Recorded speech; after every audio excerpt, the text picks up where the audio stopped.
आज काजल के कॉलेज का पहला दिन था तो उसे बहुत ज़्यादा घबराहट हो रही थी। काजल की माँ कहती है, काजल अब क्यों घबरा रही हो? माँ, अब पहला दिन है तो घबराहट तो होगी ही। कोई फ्रेंड्स भी तो नहीं है और अकेले स्कूटी से जाने में भी हमें अजीब लग रहा है। बेटा घबराओ मत, तुम आशा के साथ चली जाओ, वो भी आती होगी। माँ, अभी तो हमें ढंग से स्कूटी भी चलानी नहीं आई और आशा को कैसे बिठाकर स्कूटी चलाएंगे? गिर गए तो आज पहले ही दिन हाथ पैर टूट जाएंगे हमारे। काजल चुप कर, सुबह सुबह ये सब बोलना ज़रूरी है क्या? अच्छा अच्छा बोला करो बेटा। ठीक है माँ। फिर काजल अपना बैग लेती है और उसमें कुछ बुक्स और अपना टिफिन रख वो आशा के साथ कॉलेज के लिए निकल जाती है। और कुछ देर में ही कॉलेज पहुँचते ही काजल अपनी स्कूटी एक साइड स्टैंड पर खड़ी कर कहती है, आशा, क्या हमारी रैगिंग भी होगी? नहीं काजल, ऐसा कुछ नहीं है। चल अब, तुझे कैसे पता चला कि कॉलेज में रैगिंग नहीं होगी? काजल, पहले होती थी पर अब नहीं होती। और कॉलेज के अंदर तो चलो। और फिर आशा और काजल कॉलेज के अंदर आती हैं और अपने क्लासरूम की तरफ जैसे ही बढ़ी हैं तो सामने से आते हुए काजल एक लड़के से टकरा जाती है। काजल गिरने से बची थी, वो सामने देखती है तो रुद्र था सामने। रुद्र एक नज़र उसे देख वहाँ से चला जाता है। काजल कहती है, कितना अकड़ू है, सॉरी भी नहीं बोला। फिर काजल और आशा क्लास में आते हैं और कुछ घंटों बाद कॉलेज की छुट्टी के बाद काजल आशा जैसे ही क्लास से बाहर आती हैं तो देखती हैं कि रुद्र और उसके दोस्त किसी से लड़ाई कर रहे थे। रुद्र की नज़र काजल पर पड़ते ही वो रुक गया। रुद्र के दोस्त उसे चुप खड़ा देख वो लोग भी चुपचाप खड़े हो गए। और फिर उसकी नज़र अपनी स्कूटी पर गई जो ज़मीन पर गिरी पड़ी हुई थी। वो बहुत ज़्यादा गुस्सा होती है और अपनी स्कूटी उठा आशा के साथ वहाँ से घर की तरफ निकल जाती है। रुद्र उसे जाते हुए देखता रह जाता है। काजल स्कूटी चलाते वक्त आशा से कहती है, हमने कोई गलती तो नहीं कर दी इस कॉलेज में एडमिशन लेकर? आशा कहती है, कोई गलती नहीं हुई है काजल। आशा, आज पहला दिन ही खराब गया कॉलेज का। हमारी न्यू स्कूटी पर स्क्रैच आ गए, शीशा भी टूट गया और ऊपर से ये गुंडे, देखा तुमने कैसे लड़ाई कर रहे थे वो लोग? इन्हें तो किसी का डर ही नहीं है। अब तो हमें डर लग रहा है।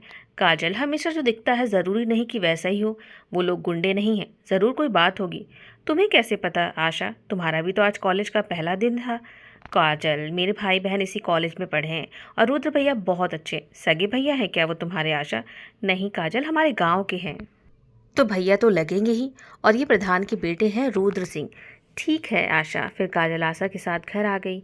पर उधर रुद्र का दिल धड़क रहा था, उसका सुकून जैसे चला गया था। ऐसे ही कुछ दिन गुजरे। आशा और काजल साथ कॉलेज आती और साथ ही घर जाती, कभी कैंटीन में तो कभी बाहर तो कभी कॉलेज में। रुद्र और काजल कभी टकराते तो कभी उनकी नज़रें एक दूसरे से टकराती, पर रुद्र हमेशा काजल से दूर ही रहने की कोशिश करता है। एक दिन कॉलेज के कैंटीन में काजल आशा और अपनी दो और सहेलियों के साथ बैठी हुई थी। तभी रुद्र भी अपने दोस्तों के साथ आता है और कुर्सी पर बैठ जाता है एक साइड। काजल की दोनों सहेलियां कहती हैं रुद्र को देखकर, हाय कितना हैंडसम बंदा है, मेरी तो नज़र इस पर से हट ही नहीं रही है। और यह है कि हमें एक नज़र पलट कर भी नहीं देख रहा है। तो काजल कहती है, कहाँ से है ये हैंडसम बंदा, जिसको देखो बस वो इसी का नाम लेता है? ऐसा क्यों? ऐसा क्यों? इसीलिए क्योंकि वो इस कॉलेज का युवा नेता कभी हुआ करते थे।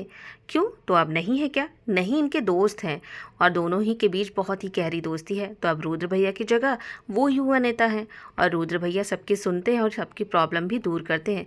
अच्छा, तभी अपने गुंडों की टोली के साथ रहते हैं ये। काजल, तुम्हें रुद्र भैया ने कभी परेशान किया है क्या जो तुम उन्हें गुंडा बोल रही हो? कुछ नहीं आशा, बस हमें उसे देखकर अच्छी वाइब नहीं आती है। कुछ किया है क्या तुम्हारे साथ? अरे मतलब कुछ किया का? काजल, मतलब कि तुम्हें रुद्र भैया ने छेड़ा है या कोई बदतमीजी की है तुम्हारे साथ? नहीं, ऐसा तो नहीं है। तो कुछ और कहा है? यार उसने मुझसे कुछ भी नहीं कहा है। तो फिर तुमने ये क्यों कहा कि अच्छी वाइब नहीं आती है उन्हें देखकर? ऐसे ही आशा। अच्छा ठीक है, हम जा रहे हैं घर, तुम भी चलो। और काजल आशा के साथ गेट से बाहर आती है। वो आशा को देखती है तो उसे ही अजीब नज़रों से वो देख रही थी। अब तुम्हें क्या हुआ, हमें ऐसे क्यों घूर रही हो? कुछ नहीं, घर चल अब काजल। फिर दोनों स्कूटी पर बैठ घर की तरफ चल देते हैं। काजल के पीछे एक लड़का बाइक पर बैठा उसके करीब आता है। काजल को आवाज़ देते हुए काजल उस लड़के को देख स्कूटी रोकती है। जतिन, तुम यहाँ क्या कर रहे हो? काजल, वही तो मैं तुमसे पूछने वाला हूँ, तुम यहाँ क्या कर रही हो? तुम लखनऊ से यहाँ आ गई और तुमने मुझसे एक भी बार कहा नहीं, कुछ बताया नहीं और अब यहाँ कॉलेज में एडमिशन ले लिया।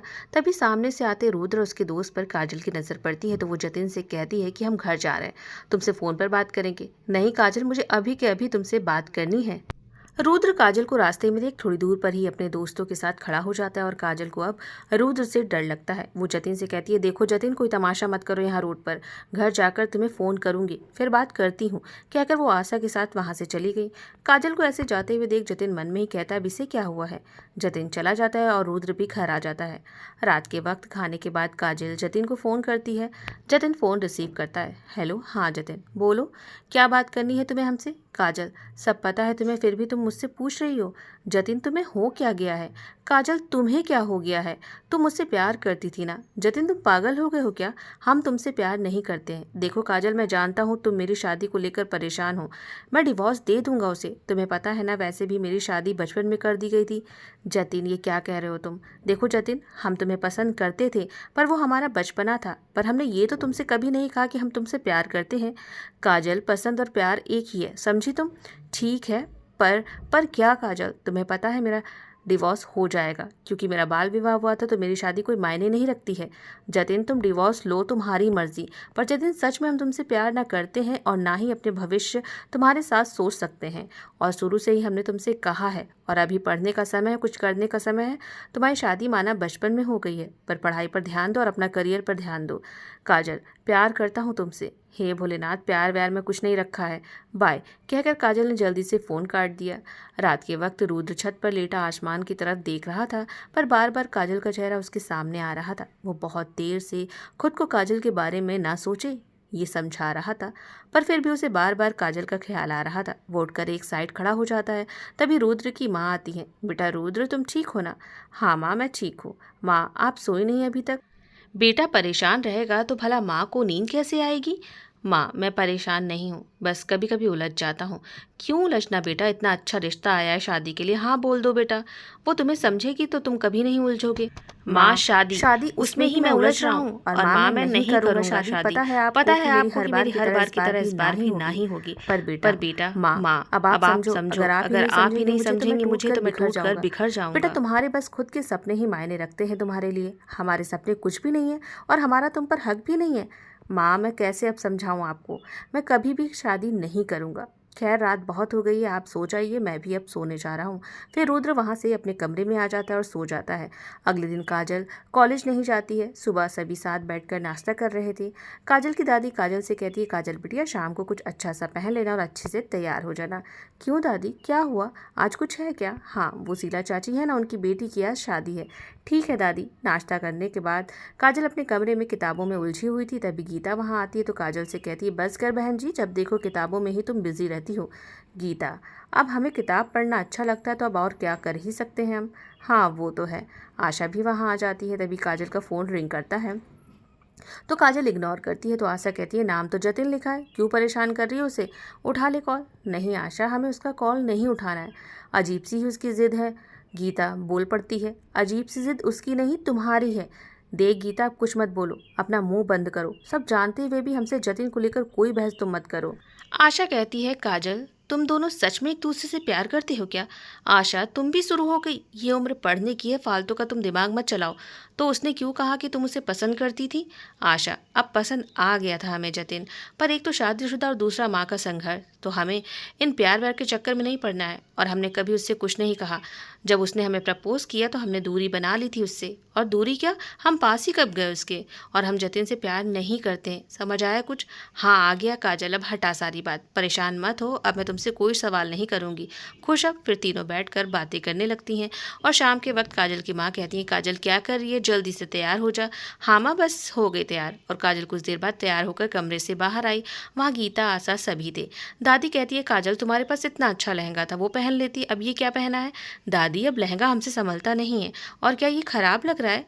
काजल की माँ बोल पड़ी, नहीं बेटा, अच्छी लग रही हो इसमें। और तुम्हारी दादी का कहने का ये मतलब है कि शादी है तो लहंगा पहन लेती। तभी आशा और गीता एक साथ बोल पड़ी, वैसे काजल तुम कुछ भी पहन लो, सब में तुम बहुत खूबसूरत लगती हो, दादी कहती है। बहू वहां से आने के बाद काजल की नजर उतार देना। काजल मुस्कुराते हुए कहती है, दादी आप हमारी चिंता मत कीजिए, वैसे भी हमारा नाम काजल है तो हमें नजर नहीं लगेगी। काजल की बात सुनकर सभी हंस पड़ते हैं। काजल ने सूट पहना हुआ था जिसमें वो खूबसूरत लग रही थी। बालों की ढीली सी चोटी जो आगे कर रखी थी और आंखों में काजल, माथे पर छोटी बिंदी, होठों पर हल्की सी लिपस्टिक, एक हाथ की कलाई में खड़ी और दूसरे हाथ की कलाई में चूड़ियां। सादगी में काजल बहुत ही सुंदर लग रही थी। फिर काजल सबके साथ शादी वाले घर जाती है जहाँ पहले से ही रुद्र और उसके परिवार वाले वहाँ मौजूद थे। रुद्र की नज़र काजल पर पड़ती है तो उसका दिल जोरों से धड़कने लगता है काजल को देखकर। रुद्र बार बार काजल पर से अपनी नजरें हटाने की कोशिश करता है पर रुद्र की आंखें आज उसका कहना मान ही नहीं रही थी। वो बार बार काजल को ही देख रहा था।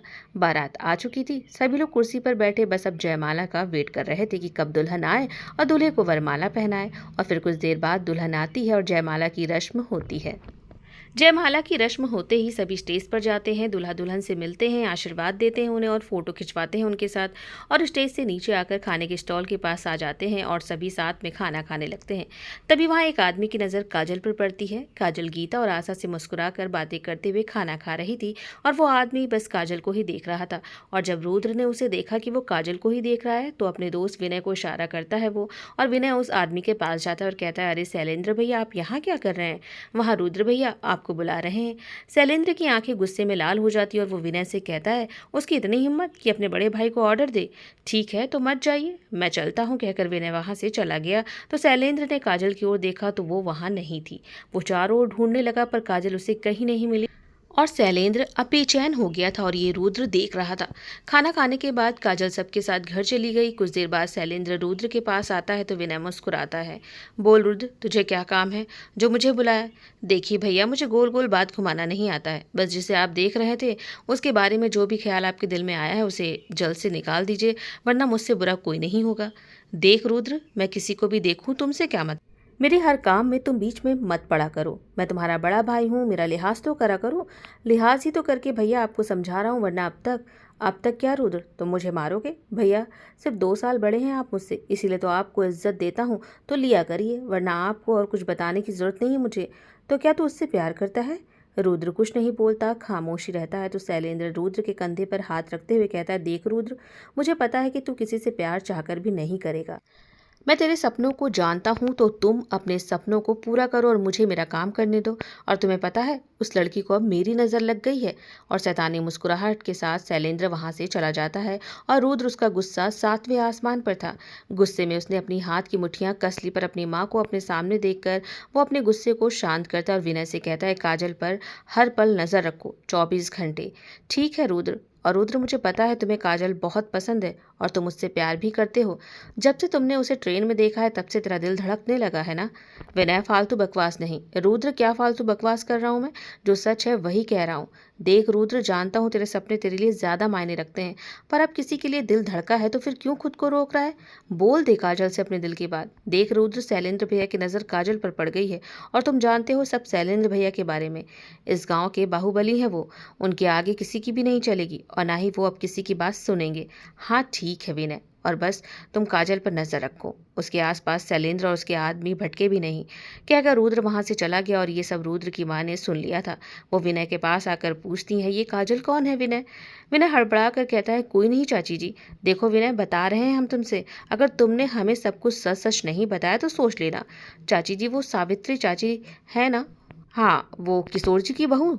हाँ चाची जी, उनकी बेटी काजल। रुद्र, काजल को पसंद करता है, पर वो तो अपने भाई के पास रह रही थी ना? हाँ, अब यहाँ आ गई है, हमारे ही कॉलेज में पढ़ती है। रुद्र की माँ मुस्कुराते हुए कहती, सच में काजल को वो पसंद करता है? तुम झूठ तो नहीं बोल रहे हो ना? हाँ सच में चाची जी। रुद्र की माँ बेहद खुश होते हुए विनय से कहती, ये तो बहुत ही अच्छा है। कहकर वो वहां से चली गई तो विनय हैरानी से खुद से ही कहता है, चाची जी खुश हो रही है, और जो तूफान आएगा वो अब किसके रिश्ते को बिखेरेगा, अब भोलेनाथ ही जाने। इधर रुद्र अपने कमरे में लेटा बस परेशान था। वो खुद से ही कहता है, कितना तुमसे दूर जा रहा हूँ मैं काजल, पर तकदीर मुझे न जाने क्यों तुम्हारे पास ही खींच कर ले जा रही है। यही सब सोचते सोचते रुद्र की आंख लग जाती है और वो सो जाता है। अगले दिन सुबह काजल और आशा कॉलेज पहुंचते और इसी बीच रुद्र के दोस्त काजल पर पूरी नजर रख रहे थे। शैलेंद्र और उसके आदमी काजल के पास भी ना जाए, वो इस बात का ध्यान ज़्यादा रख रहे थे और रुद्र भी अब काजल के आसपास ही था। अब काजल को भी एहसास हो रहा था कि कॉलेज आते जाते रुद्र उसके आसपास ही रहता है और काजल को अजीब भी लगता है। वो जब रुद्र को देखती है तो गुस्से में पैर पटकते हुए वो वहाँ से चली जाती है और रुद्र ये देख मुस्कुराता है। एक दिन वो कॉलेज से लौट रही थी, तभी जतिन को सामने खड़ा देख वो अपनी स्कूटी उसके पास जाकर रोकती है और जतिन से कहती, तुम यहाँ क्या कर रहे हो जतिन? काजल तुम्हारा इंतजार कर रहा था। तुम ना तो मेरा फ़ोन उठा रही हो और ना ही तुम मुझे कॉल करती हो। काजल झल्लाते हुए कहती, तुम पागल हमें कर दोगे। पर काजल, मैं नहीं रह सकता हूँ तुम्हारे बिना। सच में मैं तुमसे बहुत प्यार करता हूँ। जो कहोगी करूँगा। तुम्हारे लिए ये जान भी हाजिर है काजल। तभी काजल के पास एक गाड़ी आकर रुकी। काजल डर से एक साइड हुई और गाड़ी से शैलेंद्र बाहर निकला तो उसने काजल से कहा, यहाँ क्या कर रही हो तुम? काजल कहती है, कौन हो तुम और हमसे ये सब क्यों पूछ रहे हो? और आशा डर से काजल का हाथ पकड़ती है तो हैरानी और घबराहट से काजल आशा की तरफ देखती है। वो भी बहुत घबराई हुई थी। जतिन शैलेंद्र को देख वो भी चुपचाप खड़ा हो जाता है क्योंकि वो शैलेंद्र के बारे में सब जानता था। एक तेज आवाज़ फिर से वहाँ गूंजी, यहाँ क्या कर रही हो? और सभी डर जाते हैं। जब कोई जवाब शैलेंद्र को नहीं मिलता है तो फिर अपनी जेब से बंदूक निकालकर ऊपर की तरफ फायरिंग कर देता है और जतिन से कहता है, इसके आसपास अब तुम दिखाई मत देना और अब जाओ यहाँ से। और जतिन डर से घबराते हुए जल्दी से बाइक पर बैठा और स्टार्ट कर वहाँ से तेज रफ्तार में वो निकल गया। और काजल ये देख हैरान, वो आशा एक दूसरे का हाथ पकड़कर डर और घबराहट से खड़ी हुई थी। देखो काजल, ऐसे सुनसान जगह किसी लड़के से बात करना ठीक नहीं है। घर से कॉलेज और कॉलेज से सीधा घर, समझी तुम? और अब जाओ। काजल के हाथ पैर कांप रहे थे। वो किसी तरह अपने कदम बढ़ाकर अपनी स्कूटी पर बैठी और अपने कांपते हुए हाथों से उसने स्कूटी स्टार्ट की और आशा भी जल्दी से बैठी और बिना देखे पीछे काजल वहां से निकली। और थोड़ी दूर पहुंचने पर काजल ने आशा से कहा, वो हमारे पीछे है क्या? नहीं काजल, वो हमारे पीछे नहीं है, जल्दी घर चलो। पर आशा, वो कौन है? घर चल काजल, सब बताऊंगी। फिर काजल बार बार पीछे मुड़कर देख रही थी कि वो आ रहा है क्या उसके पीछे। काजल क्या कर रही है, आगे देख कर चलाओ ना। तभी एक मोड़ पर बुलेट से रुद्र को आते देख काजल और घबरा गई और उसकी स्कूटी डगमगाई और वो स्कूटी लेकर नीचे ज़मीन पर गिर पड़ी। रुद्र जल्दी से अपनी बुलेट खड़ी कर उतरकर काजल के पास गया और जल्दी से उसकी स्कूटी उठाकर खड़ी की। काजल भी उठकर बैठ गई, पैर पकड़। उसने रुद्र से अपने कांपते होठों से कहा, देखो मुझे छूना मत। रुद्र आशा को सहारा देकर एक साइड बिठाता है उसे और काजल को देख वो कहता है, पैर में लगी है क्या? कहीं भी लगी हो, तुमसे मतलब क्या है? काजल रोने लगी। काजल, मैंने कुछ कहा जो तुम रो रही हो? चलो डॉक्टर के पास चलते हैं। नहीं, हमें कहीं नहीं जाना है। देखो प्लीज़, हमें छूना मत। हमें हमारे हाल पर छोड़ दो और चले जाओ यहाँ से। काजल बहुत डरी और घबराई हुई थी। वो सिर को झुकाए हुए थी और रो रही थी। उसका पूरा शरीर काँप रहा था और ऐसी हालत में काजल को देख अब रुद्र को समझ नहीं आता कि वो क्या करे।